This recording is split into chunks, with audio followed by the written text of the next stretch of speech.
You said so much interesting things in there. You talked about the messages tend to focus a lot on product and things like that. And the way that I like to think about it, the analogy I have in my own head is it's like being at a dinner party and you get cornered in the room by somebody that wants to just talk about themselves all the time.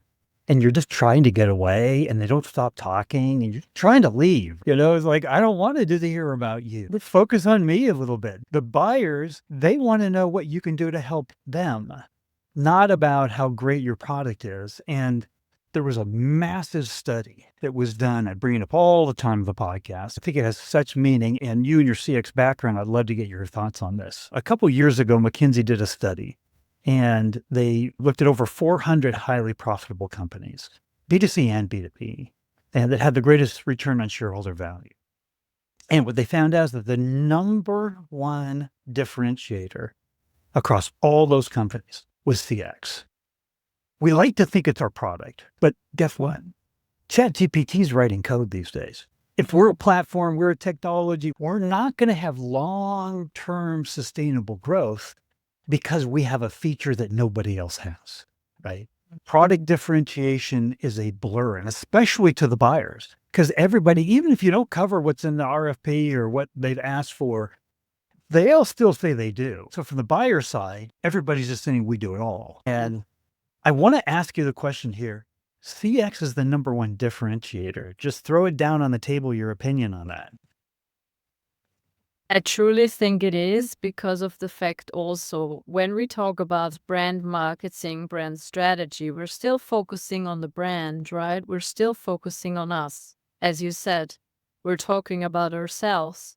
Does the customer really care about it? So when we look at the history of brand marketing, it's still been about how do we do this? How do we communicate our product, our service, whatever? And that's the interesting thing about CX is like putting that lens, really having that eye view from the customer and making these decisions as a marketer from the perspective of the customer. So now when I look at marketing strategy, I really put my shoes in the customer and say, look, would I fill out this form? Would I understand what this company is talking to me about, or does it not make sense? Are we losing customers here? I think the time when we really start building marketing strategies from that perspective and go from ego to empathy, that's when the real friction point is happening. And that's the interesting thing. And I think this is both happening on a leadership side, understanding team members, putting yourself into the shoes of team members, but also from a marketing side, from a customer experience side. I just wrote down ego to empathy. I love that. I love things that are like so succinct. I had another woman, she was on the podcast, 3-time B2B health tech CMO, and she said, today's brand is tomorrow's demand. And we talked at the beginning here about that CMO is one of the biggest battles is, right, talking about brand and building brand when everybody else wants to be knowing how are we accomplishing this quarter's quota and what does next quarter look like? And so that ego to empathy, what that says to me, but I want to ask you what it means to you. Ego is where we're talking all about us. It's all about our tech. It's all about our product. It's all about us, right? To empathy, which is it's all about you. Am I reading that right? Exactly. And I think that ego is still needed in terms of setting our goals, following our vision, specifically for business leaders.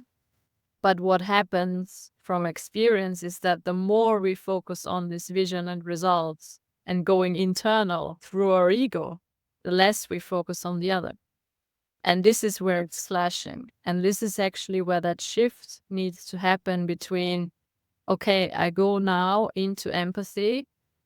I understand what you're feeling and how I'm acting upon it to get the best results.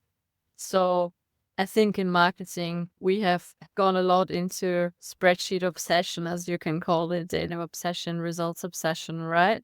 This is the end result. We don't ask enough questions in terms of why are these results the way they are? How can we influence it through active listening and through relationship building? And this actually needs to happen within companies, that silo building doesn't occur, but also with audiences. So that relationship building aspect can happen internal through a great employee experience and external through the customer experience.